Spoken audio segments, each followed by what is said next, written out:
Okay.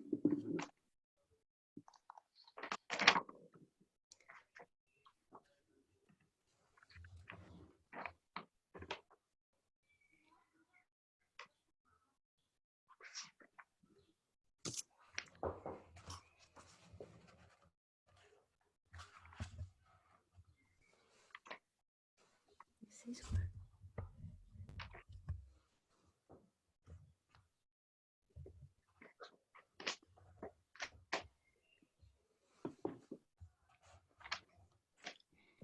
Okay, we are live then. It says.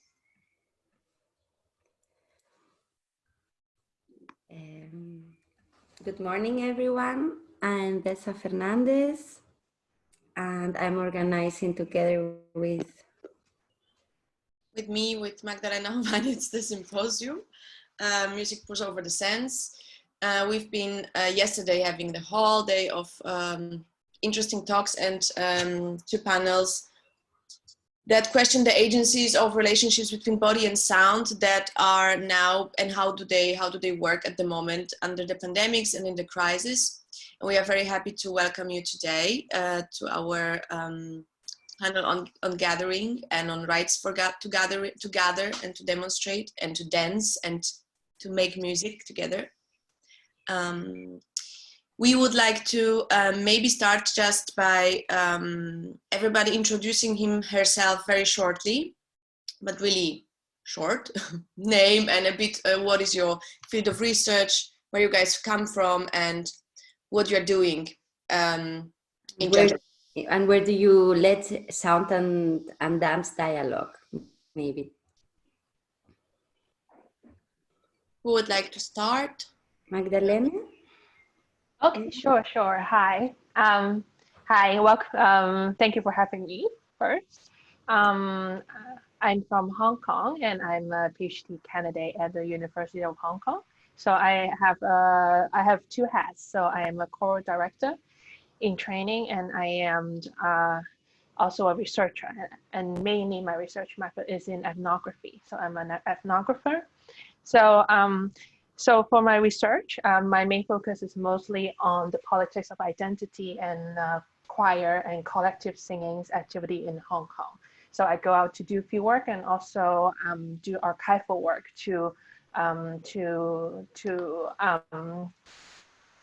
put in line the history of Hong Kong, the cultural background of Hong Kong in relation to our choir singing activities. Thank you. Jamila?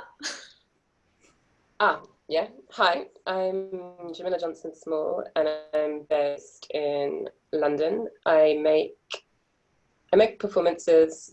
I'm trained as a dancer. That. Right. Naya? Hey, I'm Nadia Orashvili. Actually, I'm film director. I'm owner of Club Basian in Tbilisi. I'm activist in many social movements. And I'm Georgi Giganishvili, also one of the founders of Forum Nights, which is a queer party which takes place at Basiani, also a social activist and doing so many social activism. But this time I will be here to translating for Nadia. Okay, so my turn. My name is Bogomir Doringer, and I'm an artist, researcher, and curator when necessary, interested in ritual of masking and dancing in time of social political crisis. And I'm doing artistic research PhD at the University of Applied Arts Vienna, and really kind of pushing this agenda and importance of dance in time of urgency. So the dance of urgency, that was also exhibition that happened in Vienna, and a lot of different gatherings and symposiums through the period of years. So the idea is really to look into dance and understand how dance can help us to come together or deal with certain situations, and also when it can become a political movement, like an example from Georgia. So now in time of Corona crisis, it's interesting to look how can we practice being together or staying sane in time of the pandemic. So yes, that's short. Yeah. Thank you. Thank you so much. I don't know. The first question Magda and I were thinking is to pose is that the impact that the current crisis is having on your practice. Maybe we can go again like in a line. Or I wanted to ask you, do you prefer that we ask you talk, or could we now open it more that one person talks and then freely one jumps in? Do you have any, because we are many, until now we have never had a panel with so many people, and so that everyone. But maybe I think that it would be nice if people, if each of you will find really a bit of space for it. But if you feel like you have nothing to add, or you are not interested in the question that is coming, you can just completely stay out, and it's totally no problem. But maybe that we don't have always the circular one. Or we don't have to tell you, come now, you. Yes, if you want to talk, maybe raise your hand, or that's the point, and then maybe the person goes. I mean, we have to organize some sort of a strange choreography here, but I think in big panels it works always good when somebody just raises the hand. So yes, the first question exactly, like what is going on at the moment with your organization work, with your artistic practice, with what you're doing, with your activity, basically. I guess, I mean, for choir music and core music activity, that is a really hitting very hard on our industry, because basically we rely on physical interaction and also meeting face to face to make sound together. Even though there's a trend of doing virtual choir online, but that cannot 100% replace the core of choral singing, which is like we stay in a room and feel each other's frequency and response to each other's voices. So that's a very crucial point of choral singing, which under the pandemic we cannot carry out. So that's a difficult situation, as you can all imagine. But also there's also a, you can say, philosophical perspective on it, which what I mean by it is in Hong Kong context, choral singing is a very international multicultural activity. So we'll sing works from other places and we'll sing from other culture. But with the growing trend of there is anti-globalization trend that comes along with the pandemic, and also some kinds of hostility towards certain kinds of culture, out of the fear of the virus, and then project to a fear to a certain culture or certain ethnicity group. So that require a choir director or programmer to think of new ways to make sure the program can still work and still acceptable by the audience, so on. So that's something we have been thinking about practically, but also philosophically. Mm.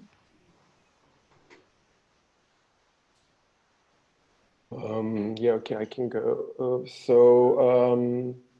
Yeah, I mean, for me is kind of interesting because since I was always interested in urgencies and somehow also announcing that the urgency is coming in a sense, also in the Western part of the world, you know, like Europe and these kind of areas that for a long time had the privilege and comfort where everything is more or less fine, you know, like all the wars that happened last decades did not disturb the way we live and the style and the economy and etc. Like, I mean, economy on and off, but like nothing compares to some other places. So I guess the whole point of my interest in urgencies also comes from just sort of growing up in one. So in Yugoslavia during the 90s, and then also understanding how important is creativity and gathering, and how you can form the political opposition through the idea of dancing and coming together, or in nothing else, how can you filter the fear and insecurities through these practices.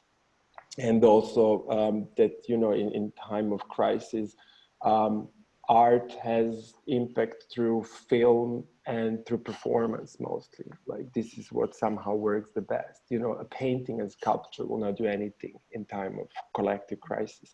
So for me, it was really interested to look into the mediums that are necessary to sort of be pushed further and yeah, give the visibility and that narrative. So what happens now is that one of my researchers was on the topic of disappearance of face in contemporary art and the return of mask in public protests. So from the recent ones like Hong Kong, but also Pussy Riots, Anonymous, so like a really ritual of masking, something very ancient and very old. And on the other side, this ritual of dancing. So since Corona crisis started, I'm extremely active. Like, I mean, I am always, but like now even more, to that point that I'm asked to sort of help in reshaping the institutional programs, educational programs, help students how to become visible in time of graduations, even in this time, but also really rethink what is the dance today. And how can we avoid this nationalist, what was now mentioned, like, you know, this whole, what happens with pandemic or any kind of war is like you close yourself. I mean, like all the countries are closing themselves. It's all now about us. It's not like this sort of idea of like a, being together is very different. I mean, EU is also in a crisis. So it's really like, how can we now extract from these practices and do something large? And this is why clubs to me were always fascinating, because they're this experimental ground where you can practice with small group or larger group of people exactly something that can be applied in these kind of situations. On the other side, what's unfair is that the clubs are mostly perceived still on a level of prostitution and casinos, and they're rarely places and countries where they're on a level of a cultural institution or a culture hubs. And this is partially because the law has not been changed, but it's also partially because the community around these places was sometimes very lazy to realize that this position of being constantly underground is not possible always. So you need to infiltrate yourself. You need to work with the others. This diverse itself from place to place. So what's now said is that these places that are so important for our for these practices are actually also being closed, and they're getting locked, or they're losing their spaces. So yeah, that's a kind of the yeah. I will come back to some points, but like that's what's going on. Yeah.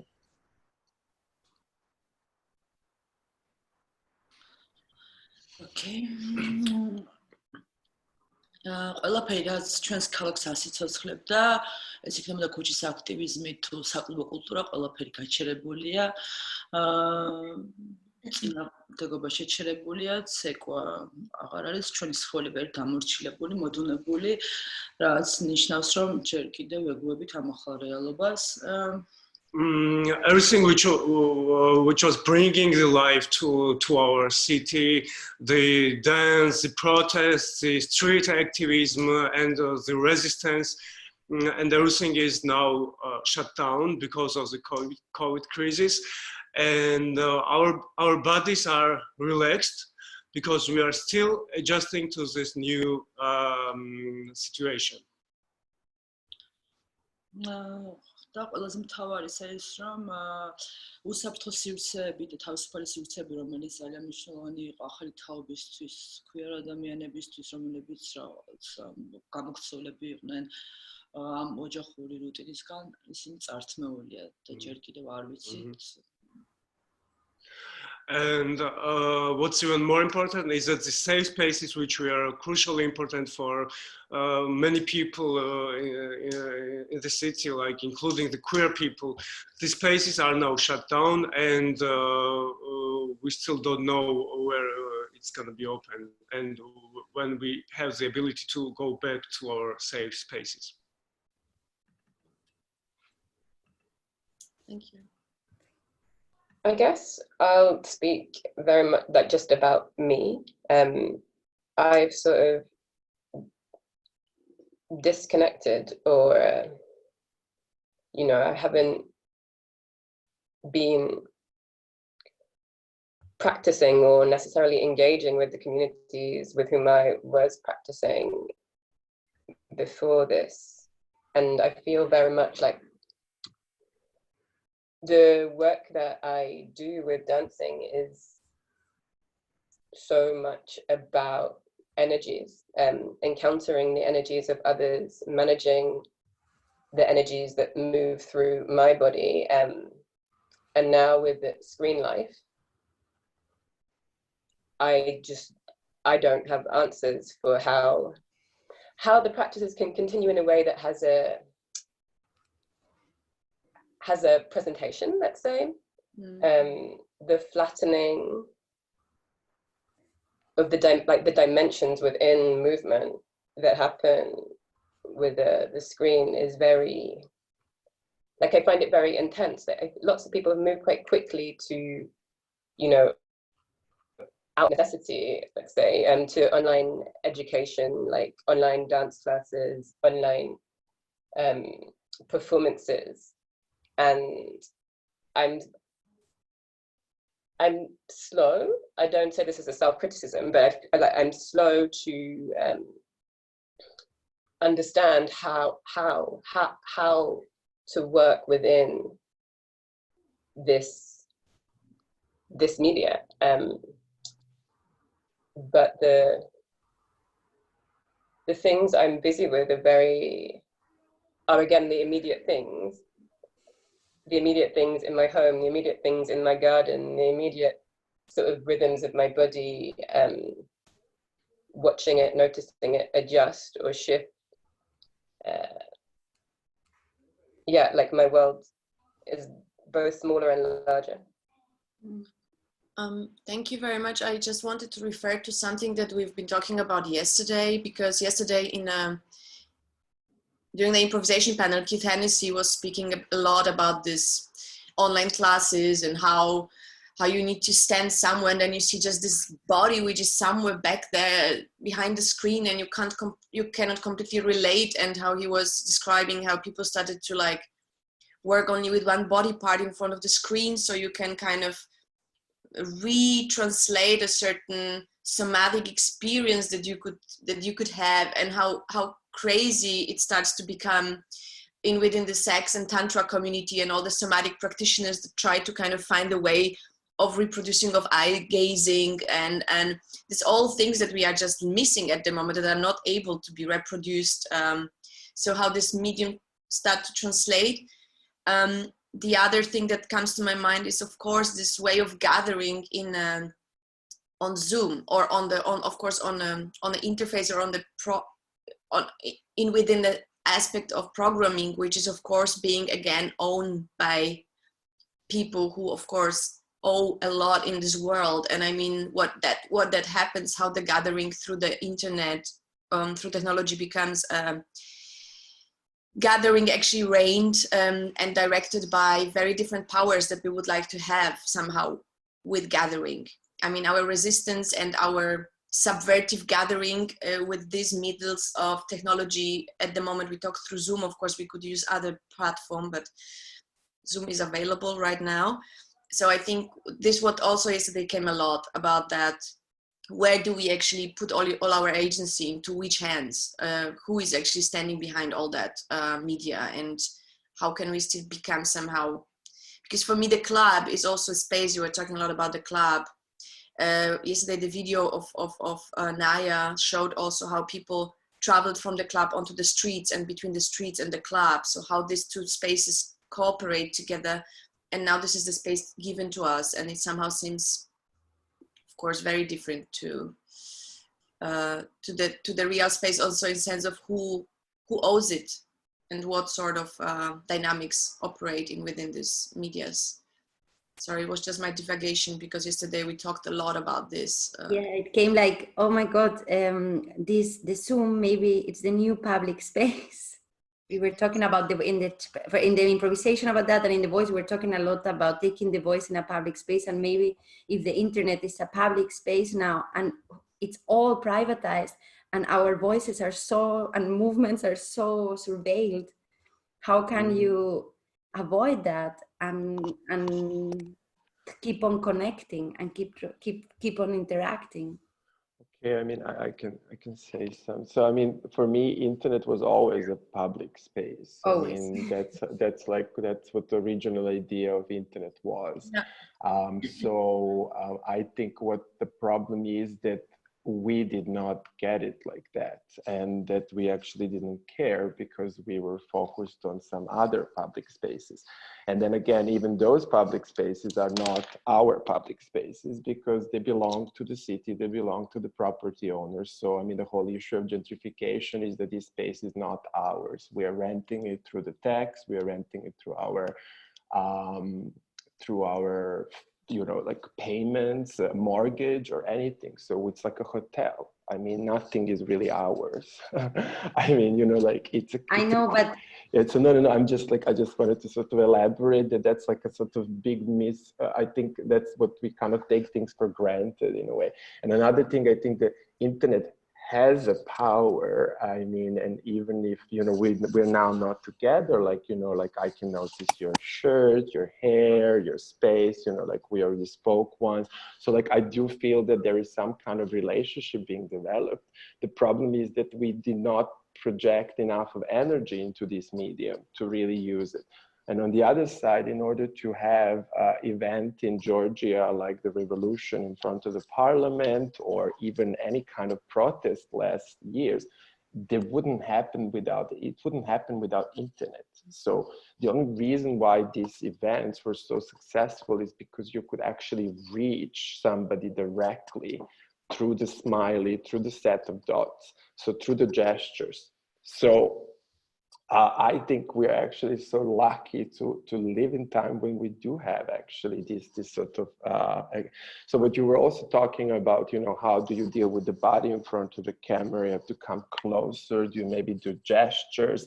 This is exactly what is also happening on a dance where you can look from a, you know, like you can stand on a staircase and look into the crowd, and you will see this one thing. But when you zoom in, you will see that each person has this set of gestures, sometimes very nice, very welcoming, very warm, sometimes very aggressive. So I think we just need to sit and work and not underestimate this technology that is so deeply part of our life, and just engage with it, yeah. And rather than saying like, this is for me and this is not for me, no, everything is for you. And these are our tools. Yeah, so you know, like we are living what was the art project in the end of the 90s, like we live in public, the project. So we're just like, corporations took over our public space and we let it happen. So, yeah. That's right. Camila. Oh, sorry. I have a question about the managing the frontality that these interfaces demand, like the impact of that on sort of on grounding oneself, on, you know, as you say, like what are the gestures that we're doing here to communicate, and the demand is forward, is front, and this is something like that within performance worlds has been trying to be untangled for a long time, like to lose the front, to break the fourth wall, whatever. And again, it's like we're confronted with this situation of frontality, and like I just wonder like how you think about managing this, or if you feel the effects of this in the rest of your day, like when you're not engaging in this dimension or in this front front situation. Sorry, was the question for me, Jamila, or? It can be for anyone. And for everyone. Yeah. Okay. What you said. Yeah. I can say that definitely as a dancer, this is exactly for me. It feels almost like 10 steps backwards. Like what we are doing at the moment is something that all my life I worked on something exactly not to be there. Somehow, and I completely accept the situation, but I feel my back is completely dead. And I think I've been working for like last time really much on my back, but not in a way of how it's straight or how it looks, but how it senses and how it feels. And I've done the whole work that is called choreography that was busy with re-relating to internet in order not to get addicted as a dancer and as an artist, because we are doing so much art on computer, on internet, although I'm a mover, and actually I would like to not to do that so much, but I'm forced to because of a bureaucracy and because of everything basically at the moment. And so for me it's very physical, and it does definitely do something to me that I feel we will not be the same, also because of the use or overuse of the medium. For me it does stay, it does embody me, and it does then require an extra work to somehow go back to this zone of sensation that I can feel in 3 dimensions. Definitely this is something that I really do very strongly feel, just personally. Yeah, I mean, I think this is exactly the sort of importance of dance in these times, because on one side we do want to keep the contact, we want to have this relationship. On the other side, yes, our body are shaped by this new technology. And I think when I was filming the parties from the bird eye view, like what really comes very obvious is that moment when people take their phone on a dance floor. And there was the whole sort of, like if you remember from 2000 to 2010, sometimes when you go to the concert or party, everybody was with their phone. So this technology really interrupted the dance. And then that's why there was this policy of no cameras on the dance floor, DVS1, Berkheim, Bassiani, a lot of clubs picked this up, and then the body got reclaimed, sort of taken back from technology. So it's really about, like, we have like a super interesting sort of new media art proposals, like how can we work with these mediums. On the other side, we have a really old school dance, like as a way of sort of balancing these two. And just to even if you think of surveillance, I mean, in spaces, it did change our posture, it normalized us. We all want to appear in public spaces, good, nice people. Another example, those white are like earplugs, like from iPhone. They also change your posture. Suddenly in the coffee shops, like before pandemic, everybody's sitting on the laptop with a perfect posture, because you can't be grungy as in 90s. So the technology is constantly shaping our bodies, and we have practices to get the body back. Yeah, that's a kind of interesting sort of tension, I think, there. Yeah, but the frontal is definitely and then you're facing the technology, so you're like really exposed to the maximum in a way, and that's very tiring. Yeah. For me personally, I'm sorry, but okay, sorry. Yes, because I really would like to add something based on what's actually like currently happening in Hong Kong right now at this very time. And is the yes, we can make use of technology, and our movement in 2019 till now could not have been happen without technology, obviously. But still there is some kind of human tendency to really go out to the scene, touching an architecture or place other than your home, and also claiming, like Bogoso said, like reclaiming the body to feel an ownership and autonomy, to really you can do something in a space, in a place where you call that relate to you or belongs to your community. So for instance, right now there's a group of people doing the singing activity in shopping malls, despite there's in regulation a prohibition of gathering. So people cannot gather about more than 8 people. So right now at this moment, I'm looking at my phone with Facebook Live, and like they're reclaiming the place to say we have right to shop here, and we have right to sing here and chant here. So yes, they can within their bubble and online forum, they can still type a slogan to make other feelings acknowledged. That work very effectively, but also there is another aspect of a physical aspect, a somatic aspect, that you really want to go out to make that slogan physical or materialized, that sort of thing. So yeah, so it's a matter of making the collaboration and like making the technology reality or virtual reality a reality by re-evaluating through our environment and nature. Yeah, they're singing right now. Oh my god! And, yeah. You have to send us the link so we can also see it. Yeah, and also there are police and all that kind of thing, of course. So yeah. So meaningful. Yeah, I realized because I'm at the moment in a program, so I had to spend a lot of time thinking about my work and showing my work online. And I work with viscerality of the voice and polyphonies, which is extremely, you need to be within to really dive into the sound or really negotiate the body and the sound in presence. For me, the living is so important. So I've been struggling. I've been looking for ways of doing it. And I was realizing that I started to perform for the frame, because it was the most effective. And even because of this little delay that Zoom does, you can do a polyphonic singing, because in polyphonic singing, it's okay when there's some delay.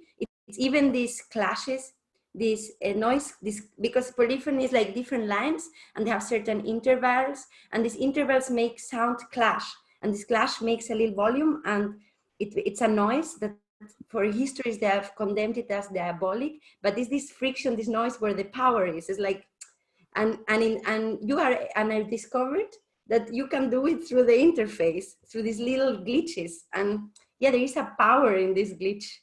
Maybe navigating this negotiation with the disturbances that the interface creates is also a way of, I was thinking of performing. But of course, it's transforming my body. I'm dizzy all the time. My body is so painful. But yeah, I guess you're having similar experiences. Oh.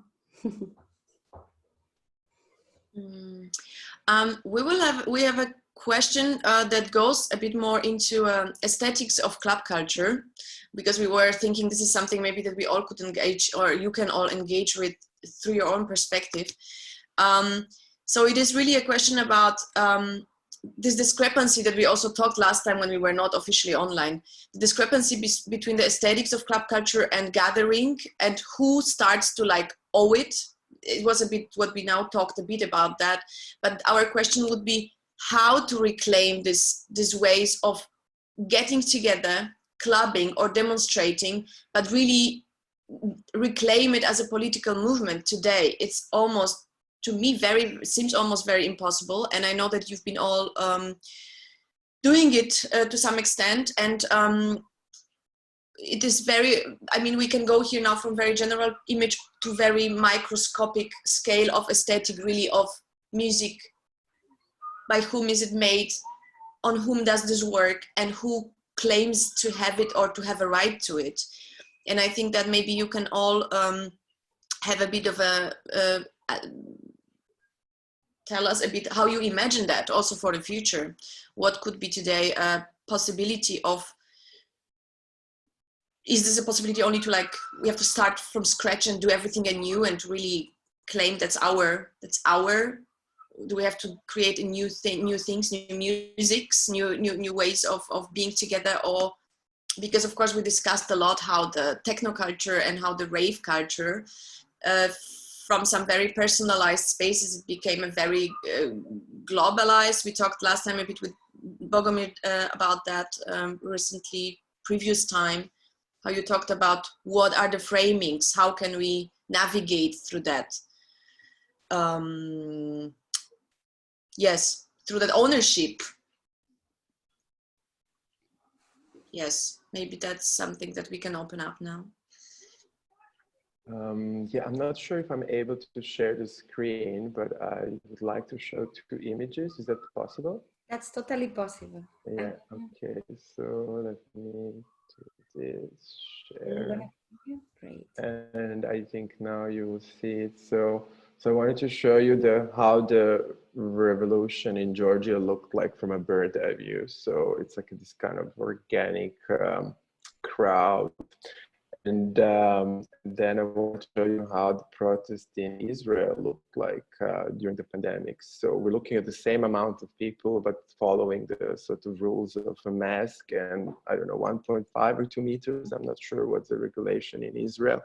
So I just kind of want to show how fast we adjust to the new environment. So I don't see any problem like why something like this, or like why this sort of way of gathering. I mean, honestly, dancing in space like this would be so much more exciting, because you would really have to expand your body and your hands. And I mean, this is what you always want when you go out. You want to have a space to dance.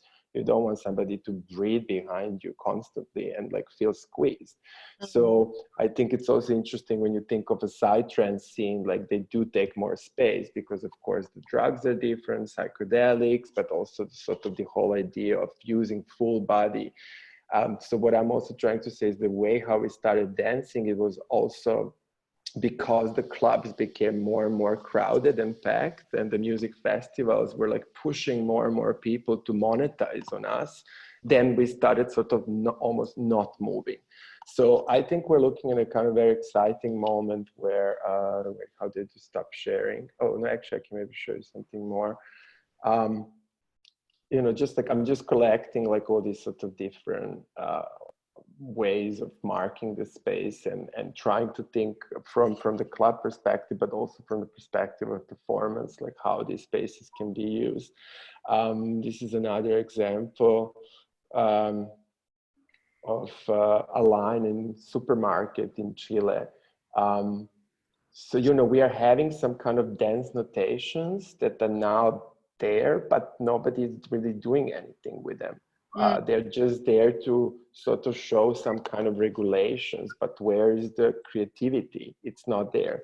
So I don't know, like I think like normally what you expect is that the art and creatives now step in with some kind of proposals. But for some reason, like most of creatives are just sort of sitting and waiting for things to be solved. So it's also like a very, like, yeah, that's something that is also a little bit alarming. Yeah.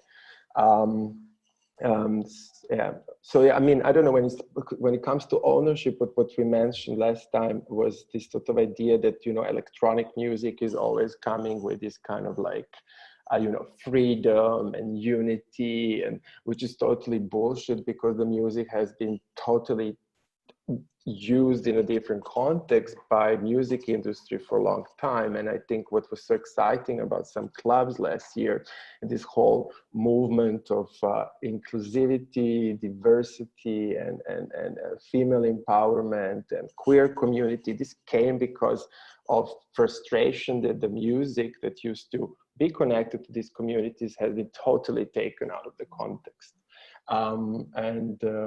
So, you know, even that's what I mentioned, like the party can look the same, but it doesn't feel the same. And so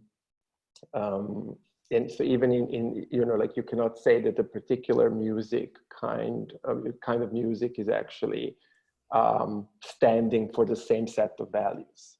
There are spaces that have certain values, but the same DJ can play one space and another, and it can totally be different. It can be super nationalist, and it can be super sort of liberating and free and open. So yeah, I think that's what you wanted to tackle a little bit, Magdalena, or yeah. Yes, and I would like to maybe hear from Naya, from you guys how to a bit hear about the story, because I mean we've talked once before, but now we are online, so I think it's interesting to also hear about Basani, about your strategies that you developed and why you developed it the way it is, and what sort of frame did it have or does it have? ზოგადად თბილისის საციკო მოედანი არის განსხვავებული მისი ისტორიიდან და წარსულიდან გამომდინარე.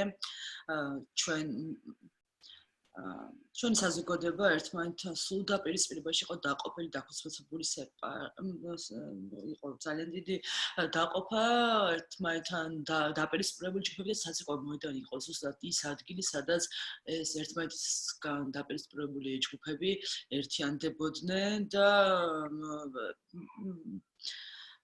ერთთლიანობას ქმნიდნენ. ასევე იყო generally, the dance floors of Georgia and dance floors of Tbilisi are quite different, because that our society, since the gaining of independence, has been quite very separated for a long time. We had the civil war, we had some civil clashes, and some parts of the society were always very separated. And dance floors were the spaces where all these people reunited again. და თვითონ დემონსტრაციებიც იყო მხოლოდ ერთღირებულებების და ერთ შეხედულების მქონე ადამიანები გამოდიოდნენ და იცავდნენ რაღაც უსამართლობის წინააღმდეგ. ამიტომ ეს ერთიანობა, ერთ სხეულად ქცევა იყო ის მონაპოვარი ბოლო წლების, რომელიც ბოლო დროს მოვიპოვეთ. And also the demonstrations which took place in the streets of Tbilisi were those were the spaces and those were the times when people were uniting around one and shared ideas and ideas. And so the spaces and these happenings of the demonstrations and dances and clubs and this fact of uniting as a collective body was what we gained in the last years. და ახლა როცა ყველანი ვართ განსაკუთრებულები, როდესაც ინტერნეტი იქცა ჩვენ საჯარო სივრცეც, საიდანაც ჩვენი კერძო საკუთრებიდან ვიბრძვით, რომ დავიპყროთ საჯარო სივრცე, ცოტა უცნაურ მდგომარეობაში ვართ, იმიტომ რომ ის მონოპოვარი ხელიდან გვეცლება და უნდა მოვიფიქროთ თუ როგორ ამ მდგომარეობაში როგორ შეიძლება ისევ ერთხელად მიქცეთ. And now, since after this crisis, we are in a quite strange situation, because we are reclaiming the public spaces from our own private spaces using the internet. So it's kind of paradoxical, strange situation, as we are trying to create the unity from our private spaces and to create the public shared unity again. თუმცა ამას არ უყურებ რა ეს ფიქრობ რომ შესაძლებელობაა და ის ძველი პრაქტიკები, ის ძველი უნდა ჩაბარდეს წარსულს და დროა თუნდაც საჯარო სივრცეს სხვანაირად შევხედოთ, თუნდაც საციკო მოედნებმა შეიცვალონ სახე და ფიქრობ რომ ეს არის კარგი შესაძლებლობა იმისთვის რომ ახალი ხედვები დავსახოთ ჩვენი მომავლისთვის. But at the same time, I look at it as an opportunity of creating a new ways and new strategies and new practices of how to own the public space, of what we call the public space generally, and maybe we can also transform this separation into our power and to use it as a new tool of fighting, so to find some strength into this physical separation. ერთ-ერთი ყველაზე დიდი გამოწვევა რაც არის ჩვენი ქვეყნის ეკონომიკური და სოციალური მდგომარეობიდან გამომდინარე, ძალიან ბევრი ადამიანს, რომლებიც თუნდაც დემონსტრაციაზე მოდიან, ან კლუბებში მოდიან, არ აქვს ცდომა ტექნოლოგიებზე, არ აქვს ცდომა ხმა ვერ მიდის იმ ადამიანთან, რომელსაც ყველაზე მეტად ჭირდება დახმარება, იმ სოციალ კლასთან, იმ უარს ქვემოთყოფ ადამიანთან, რომელსაც ყველაზე მეტად ჭირდება ქუჩაში გამოსვლა, რომელსაც ყველაზე მეტად ჭირდება ცეკვა. The only problem is that if we look at it from the social and economical side, the people who are the most so the people who are in the most and biggest social and economical struggle, they have the less access to the internet, so they can't reach their voices to us, and it's more difficult to reach our voices to them.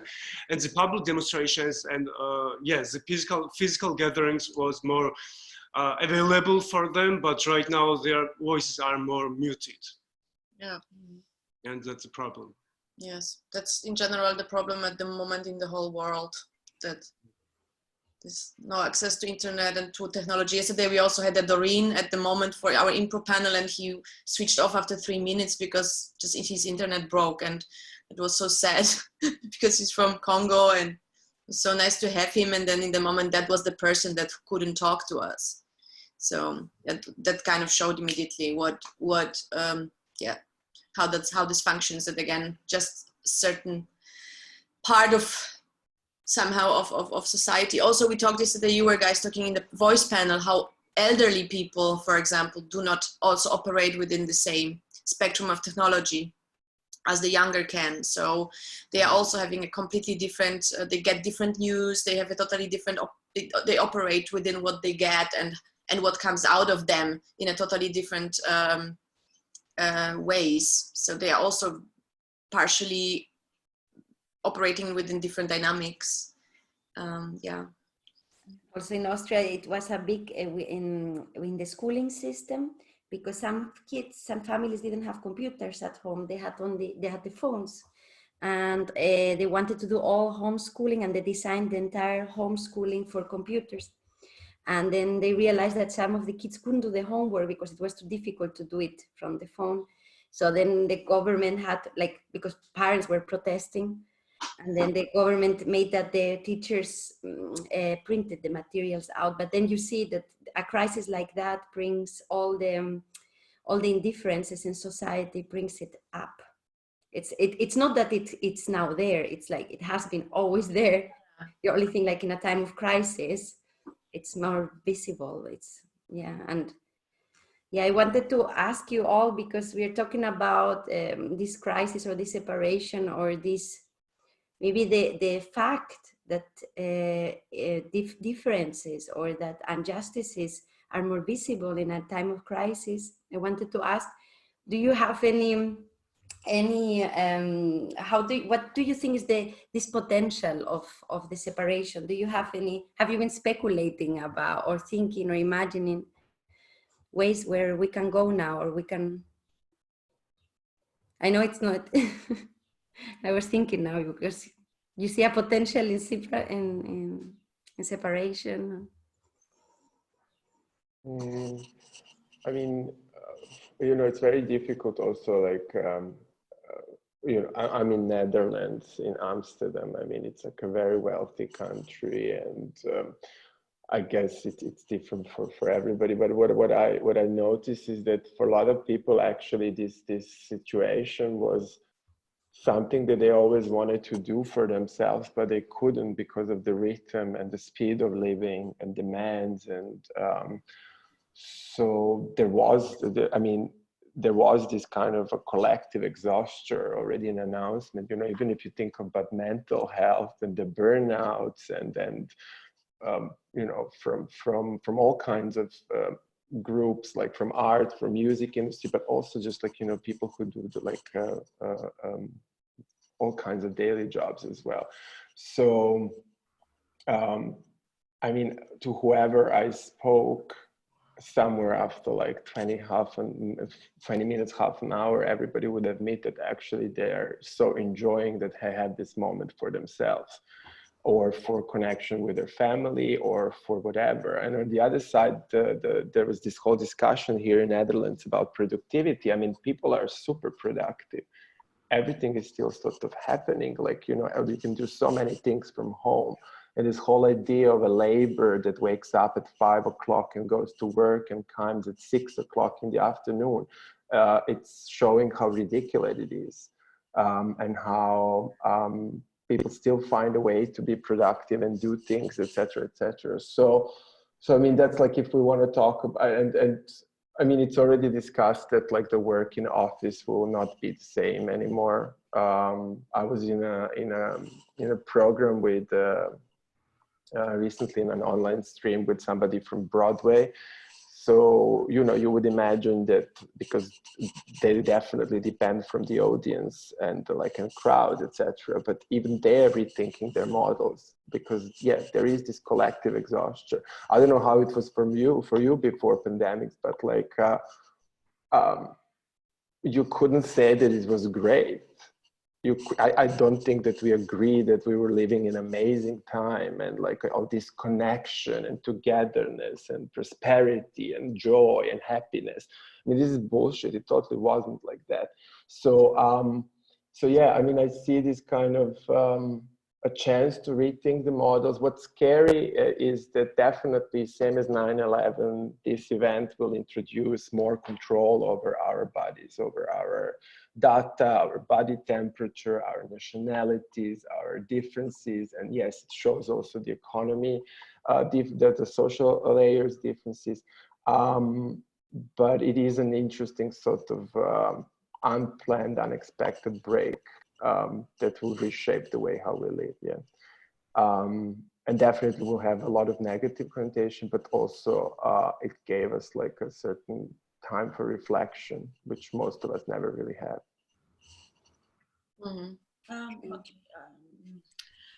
ზოგადად მთელი ცხოვრება წიგნებში, სიმღერებში ყველა მგონებიან, რომ ხარ ძლიერი მაშინ, როდესაც ხართ ერთად. და ჩვენ ყველა გვეუბნება, რომ ვართ სუსტები, ვერაფერს ვერ შევძლებთ თუ ვიქნებით დაყოფილები, და ზოგადად სისტემაც მუშაობს ისე, რომ ამ ერთობას ყოველთვის მუდამ ყოფს და ყოველთვის იგებს ამ შემთხვევაში. Like every time from the books, from the movies, from the music, we are told that we are stronger together, that we are weaker when we are alone or isolated, or when we are separated, and we are taught like this. And the system itself is always working on how to separate us, to use this separation as a tool against us. და ყოველთვის, რადგანაც ჩვენ თავში არსებობს რომ ერთობა, სულ ვიბრძვით ერთობისთვის და არასდროს არ ვცდილობთ რომ თუნდაც მარტოებმა თავი გავიძლიერონ, შევძლოთ თავის გადარჩენა და ახალი შესაძლებლობის პოვნა. და ეს შემთხვევა, რაც ეხლა ჩვენს თავს ხდებათ, არის ის შესაძლებლობა, რომ დავფიქრდეთ, გვაქვს თუ არა შანსი, რომ ამ მდგომარეობაში შევძლოთ იმ შედეგების დადება, რაც შეგვიძლია ერთად ყოფებმა გავაკეთოთ.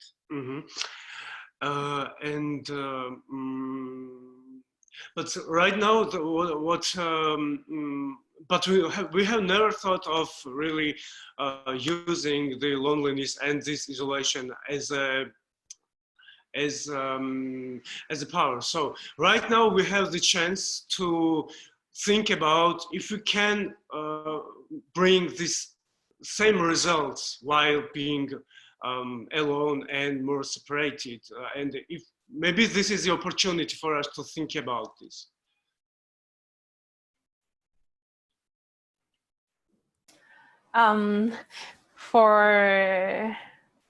For Hong Kong, for the discussion on the public spaces, I would say is still in a very early stage, because before everyone is so busy and they go to work more than 8 hours a day, and there's also a very intense sense of like pure capitalism. So like you work hard, you care for your own household, you earn a lot of money, then you have a good life, or vice versa. So everything is your own responsibility. So it's very common that you don't know names from people on the same floor among different apartments. So it's very common. But things are starting to change from 2014, 2019, social activism, and also the pandemic, because generally we'll say because of the malfunctioning government, then we have to try to save our own lives, because it's a life and death matter in times of pandemic. So slowly, people start to rethink about what does it mean to be a member of a civil society? What can I contribute? And so, for instance, they will gather different small organization making use of Facebook group and Telegram group that we gather the pandemic resources to help tackle the pandemic, and also care for like elderly who live by themselves.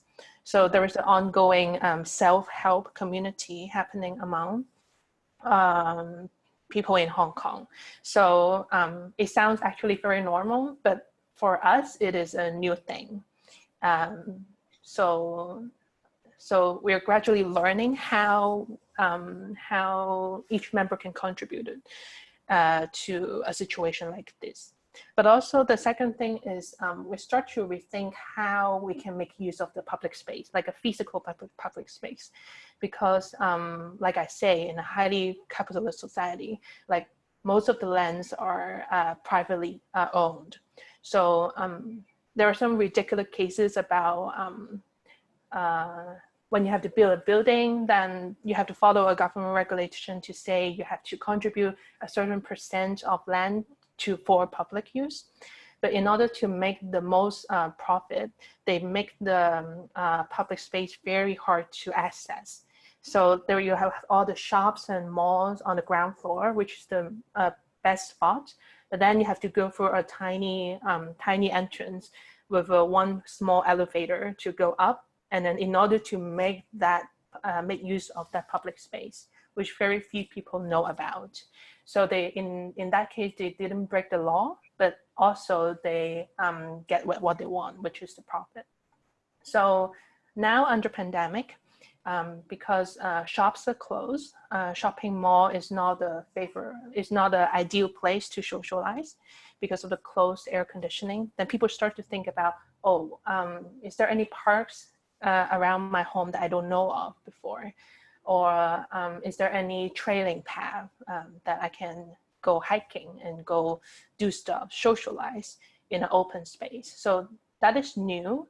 And I see people are gradually more and more enjoying it, judging by my own social media. So so we're grateful that we can still go out, so we're not completely locked down. But it also is a good time for us to slow down, to learn about public space and what we can do in those spaces. And yeah, I guess there's hope. Yes, and I cannot speak for everyone, but I can see there's a community that has a forward-looking path even after the pandemic life. So they will continue this kind of living style afterwards.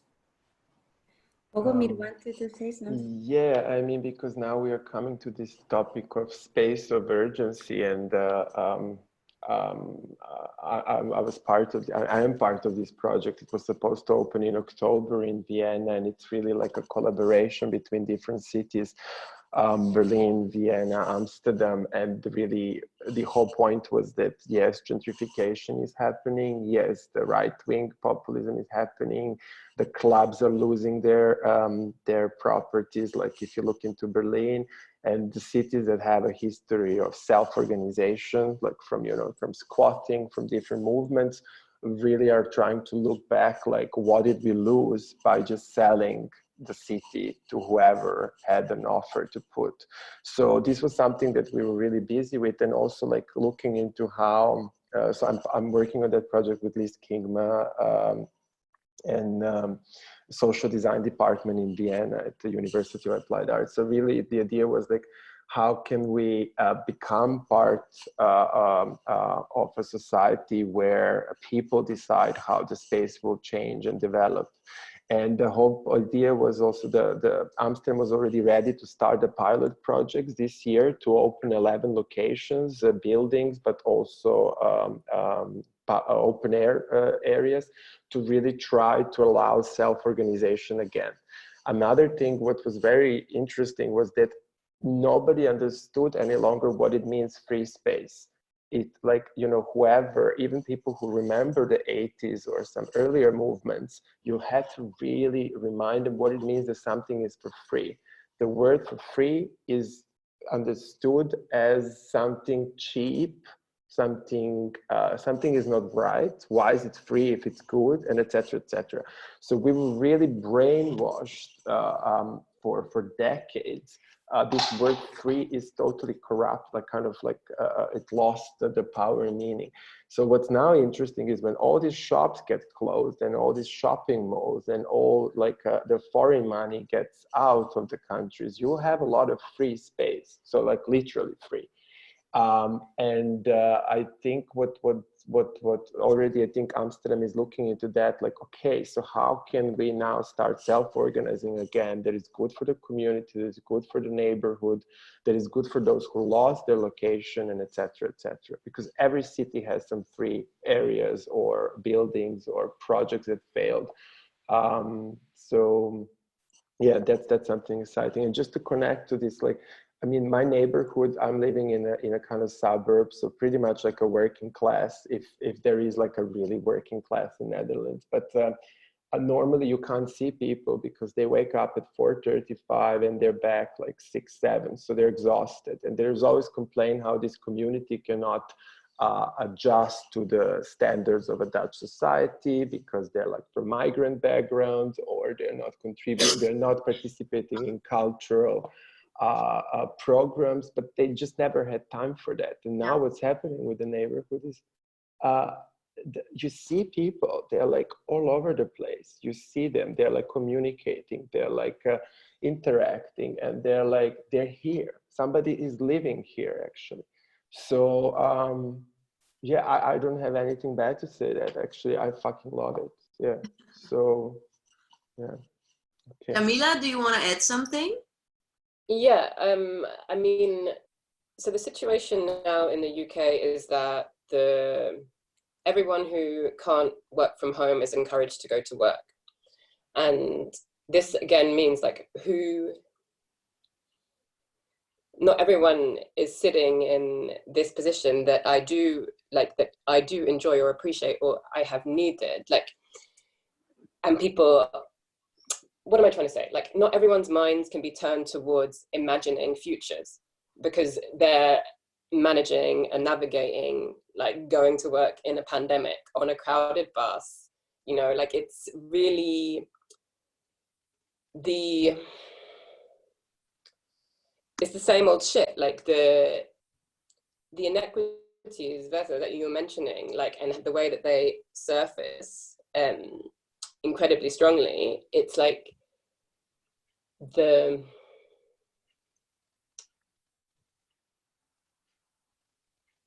I'm just like, you know, I'm wordless, like I'm very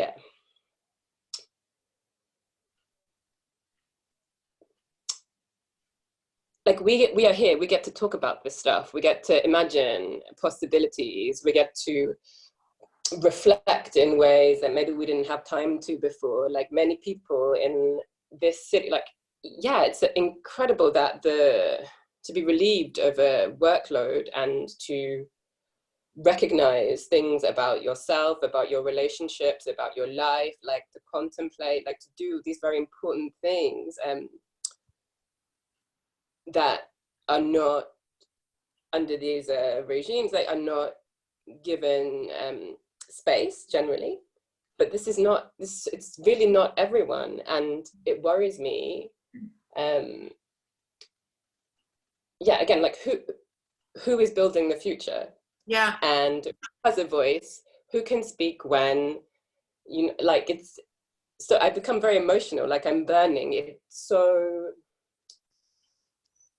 it's the same.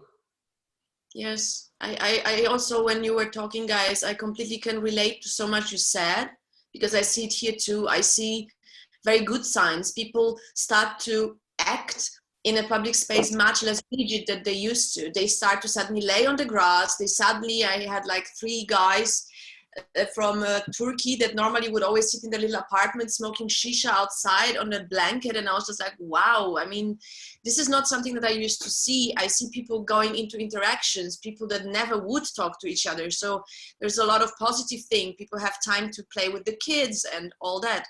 But yeah, who is given the time?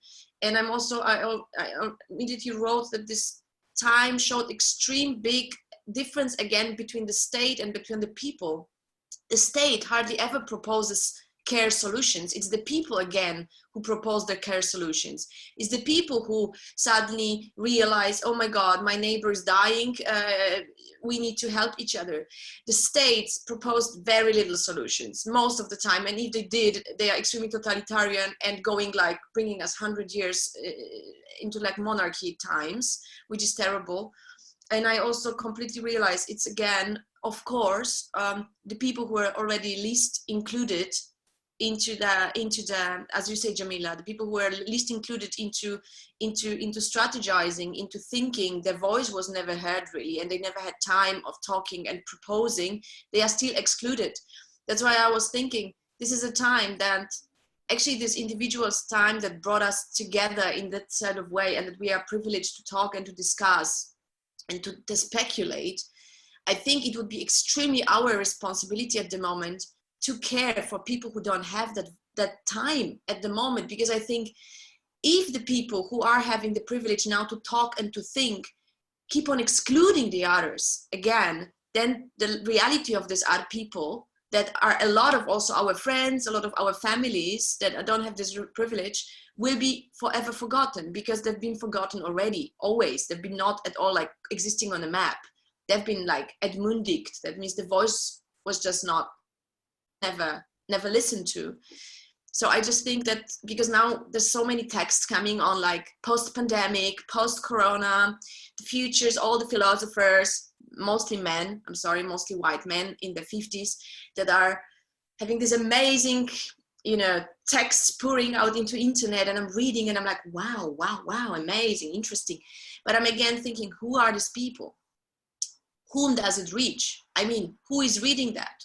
What are the actions? Where are the actions? I mean, we need much more action. This is what I think. We need still action.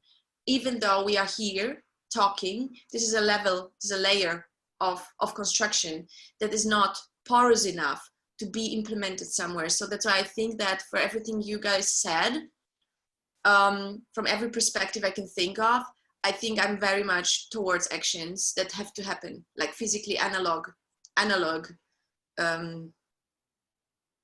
ways that needs to be there. That's what I think. So yeah, I got a bit agitated, but I'm one thing. Oh, sorry, did you? No, please say so. One thing I would hope for is a reduction of the working week. Like this is yeah, that could be an interesting thing that comes out of this. That would be already a big progress, definitely, also for here. Because we had also demonstrations here, this demonstrations that we did for 1.5 year last year, and it was beautiful movement, but still, of course, the people that we wanted to participate, they couldn't. At 6 in the evening, they were just so dead that they were just so happy to just go home and just fall into their bed or sit in front of TV. I mean, that's totally obvious. They were not joining us on the streets. So this is also a big question. How to even... I mean, the political protest, even if you think of a states, why sometimes it's so hard to gather in a political protest, because you always have to do it after your working hours or on a day when you don't work. I mean, and the way how the work is, you know, how the contracts are done and everything just doesn't allow you to form this large collective body that, so yeah, definitely the working hours are something that that needs to be reshaped, but also the way how you engage with your, yeah, the contracts basically, yeah. So, and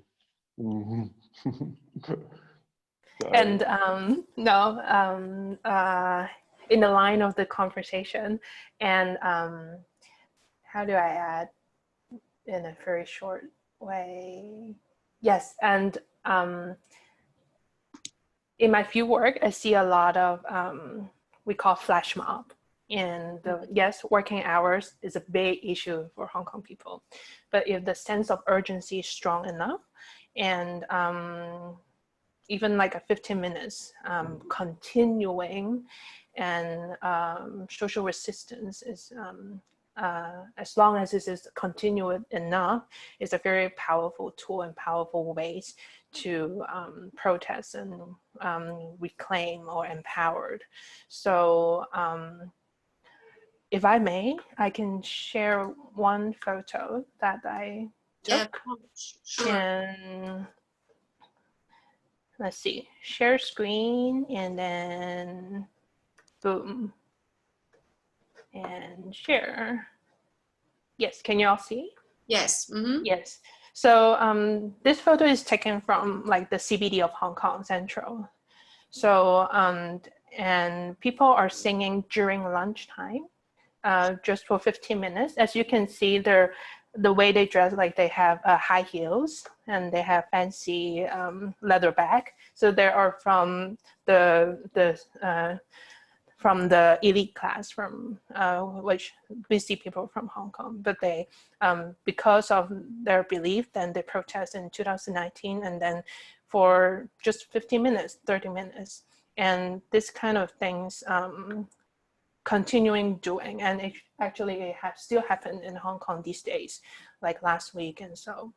And it sounds very romanticized version of social resistance, and but it's something that I really like the word Madalena and Fasad uses, like a soft resistance, right? It like physically describe what we deliver to the space, which in my case, that is the music. And in many of your ways, it's like the body movement, gesture, choreography. So it's a very soft gesture, but still it is a very strong kind of resistant power, as long as it is continuous, as long as it is widespread enough that people agree with you, people echoes with you. So yes, working hour has been a strong issue in the 2019 social movement. Sometimes like we kind of mock ourselves to say we are Sunday protesters, because we go to work on Monday and Friday, and then we go protest on Saturday and Sunday. But and it's still the case, sadly, but it's something that we have to fight against. But there are tiny little ways. We say like water, like we say be water, to leak into the leak of the institution. Yeah. And Magdalena, can you just tell us a bit more about what were the protests exactly directed for? And at the moment, they are probably for reclaiming the space, but what sort of different political agendas people have that brings these very different people together on the streets? What is the reason? For now, I guess it's the continuous, very strong demands, and that from June 2019 till now, there are, in the slogan, they say 5 demands, no one less. So there are 5 demands they really, really want to ask for, and to, that has yet been realized. So it is this sense that they keep pushing the government, and this is the sentiment that keep pushing them onto the street, because their request has not been acknowledged and realized yet in their point of view. And so for now, they're saying the most recent narratives is that the government is using the regulation of public gathering in the names of public health crisis as a suppression tools for people to gather. So, and their rationale is because actually there are people gathering in parks, in beaches, that already break this regulation, but the police doesn't reinforce it. But for the protesting activities, they use this law to say, hey, you cannot gather because there are more than 8 people. So it is because of this rationale, they say the government is using different methods to say, to forbid people from gathering. So that makes people angry, of course, and on weekend they still go to shopping mall, public space to sing their anthem and to chant slogan and so forth. The scale has been smaller, largely because of the pandemic, but yeah, but there's ongoing activities going on. Magdalena, yes. Why singing? Why singing? Because that yeah, that's a great question. Yeah, Hong Kong people are not people who love to sing, and they're no. I know I'm generalizing, but actually it starts from the very beginning in June. That is because under what we have something called the public ordinance. So under that ordinance, there are certain rules for gathering and application for gathering at the police authority. But one exception is religious gathering, religious activities on the street. So so naturally they use it as a, well, I cannot say that, but so just by coincidence, an event happened hosted by a religious organization, and they start singing the song called Sing Alleluia to the Lord, so which is an English hymn. And then and because it's simple and chant-like, so it keeps spreading and spreading to religious and non-religious participants. So then it becomes like a culture of that. It become a culture in the demonstration event, in the protest.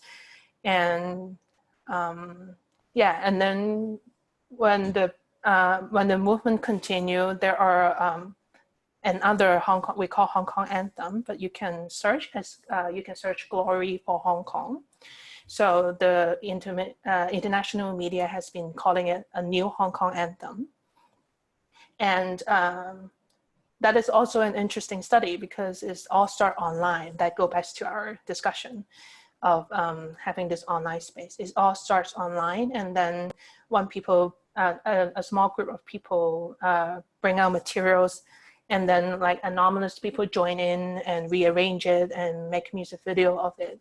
So then these 2 songs become like a theme songs for protests, 2019 protests. Which in 2014, we have another set of songs singing that kind of thing. And there are criticism, of course, to say it shows us as weak protesters. But this strategy kind of speaks to people who want to voice their opinion, but not in a violent way. So, yeah. This is so interesting because also yesterday we talked a lot about vulnerability in the public space, independent voice, how to accept vulnerability in the public space. We were also thinking a lot about practices that are not production-based in the public space, so reclaiming public space by practices that are against producing, against the capitalistic system. That means that are mostly like art practices and things that are just being deemed as useless for capitalist society, in a sense, like you can't monetize them, you can't just sell them. And we talked a lot about, during the lecture with Alex, that is a very interesting one that I really propose you to watch. It's going to be on YouTube also, because he spoke about ecology of different practices, aesthetic practices, how the relationships could be changed along some aesthetical phenomena or aesthetic preconditioning. I was thinking a lot, we talked yesterday about this sustainability of protest or sustainability of practice, which opposes to capitalist system which works on extremes, meaning on explosion, on pushing, on revolution, and or of total apathy, of that total extreme of being completely apathic and not being able to react to the to the oppression. And on the other hand, you have people, as you say, Magdalena, violent, fighting against that pressure. And sometimes there is also a limit to that, and people just break down.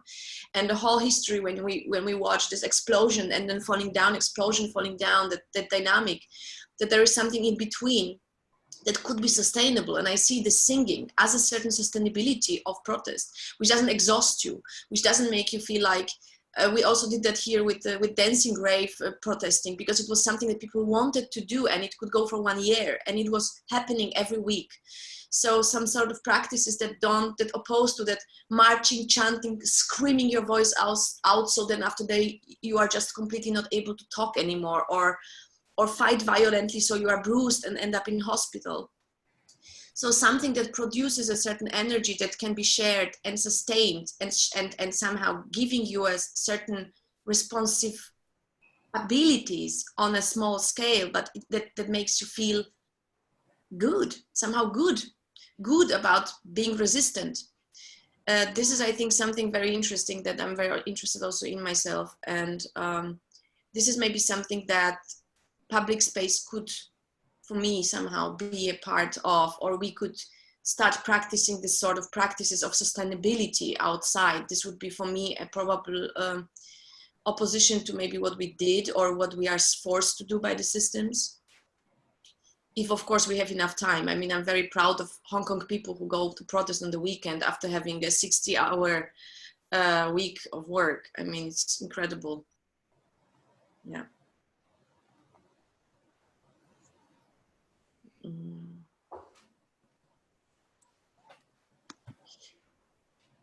All right, Vesa, you wanna, or do you guys? I feel, yes. I wonder. We have been talking for 1.5 hours, and of course, we proposed more questions. But I have the feeling that it's the moment to round it up, maybe, because opening a new question, there's no. Usually, for the people watching, you can ask. You can write in the little chat a question, but there's no questions. So we can, if there is something you want to ask to each other or to us that is still in the air, that would be the moment. I feel like now, like just standing up and dancing together, but because I feel like we are in so different realities at the moment, and I feel so grateful that we can meet. On the other hand, I know that we now just, everybody goes back to his own reality, and this is for me something that is most painful somehow, always. This impossibility that we can grab a beer, that we can just, engage together now in something that would make us, at least for a moment, feel like we belong to the same space. And I think this is the most. So I don't like this moment. No. But still, I still am impressed by all the silence in these conversations, like the ending in any kind of online conversation is so abrupt. There's no, I haven't figured out the way of finding a net that feels good for everyone. Like and I think maybe it's part of it. And it's also beautiful to be shy and silent and insecure for a bit together. I also lost you. You all froze. So. Ah! That's nice. Maybe we should all freeze, but like really now, for the dance. And just or make a funny background. It's Well, thank you so much for participating in this conversation. I'm also gonna look for a funny background. Wait. I cannot do this because I don't have a pro version. So. Okay, I don't know. Maybe I like. No, this is nice. This is nice. This is nice. How are you guys feeling though, Fencer and Madalena? That's almost the last panel you guys have to moderate, right? Yeah, there's another one today at 3 that if anybody of you want to join, it's an active panel for people to engage really in artistic research or in a artistic practices and social responsibility. So we are just trying to talk with Alex together about how we can, as artistic researchers or researchers in arts or through arts, be really understanding where that position is of our research field also, and of our practice. And Alex has this hypothesis that, of course, all of our practice should be for common good. And I think this is a very good point that he's making, that at the moment today, I think it's almost not possible anymore not to think in that way, to just think that whatever we do also as part of society, that it somehow has to serve a purpose where things get better. I mean, somehow, if nobody else does that, then this is definitely, I think people have this realization now, and if this stays with us, I guess maybe there's really a chance that people start to direct their actions in a different way. But of course, it's not going to be done by the capitalist big corporations. Definitely not. And on a personal level, I think I'm really, I feel very tired, because it's very draining to have so many online conversations, but also that you can do a research and open a conversation to a colleague, and then open a conversation to 6 other experts, and then to 8 other experts, and then that because for me, I struggle a lot, because as an artist, I struggle a lot with, okay, I'm a researcher, I'm an artist, or why is making art not artist, but also like, what is my responsibility as an artist, and all this, and then it's also my research, and everything has been navigating there and conversing, and I think that that's brilliant. I'm really thankful, and it's an experience. Yeah, I think that's one of the positive things of the internet, and of powerful colleagues like Magdalena, the Jovaniec, who is like can pull through a thing like that. No, but I think it was very nice for us. It was very rewarding to be able to have this connection that I think we wouldn't make otherwise, even if it was live. I mean, if we were live in Graz, I wouldn't say we wouldn't have so much audience. We wouldn't be able to talk to so many of you, also to so many different people. And I feel this is something definitely very important, because we had to find a place to relate to so many different spaces and many different contexts, which normally you are not doing, because you're in your own artistic bubble. And I think talking to you now and understanding what I do as myself, as an individual, in connection and context of all these any practices that I'm having here in front of myself, and countries and situations, is, I think, extremely good to do, to be able to somehow understand how do we navigate through that together somehow. Yeah, so that was really great, but a lot of work, but it was really fantastic to get to know so many people personally. I'm very happy, and I'm really just can hope that one day we can really come across each other live, and it will be very nice now to have a background that we all share, the same background in the back. Then at least we could think like, oh my God, you're just sitting next to me or something. But yes. Thank you. Thank you for having us. Yeah, that was my thank you guys for joining us. And yeah, feels a bit awkward, but I really truly hope that soon we'll be able to just really cross paths. And I wish you all guys the best of sustainable energy that you can restore in yourselves, connected to your context where you are. I mean, this is what we all need, because it's going to take a long time. So I think we have to take care that we don't burn out and collapse too early. So yes. And I hope we can party soon also. This definitely. Also okay. Okay. Okay, guys, then have a good day. Thank you. Bye-bye. Ciao. Ciao.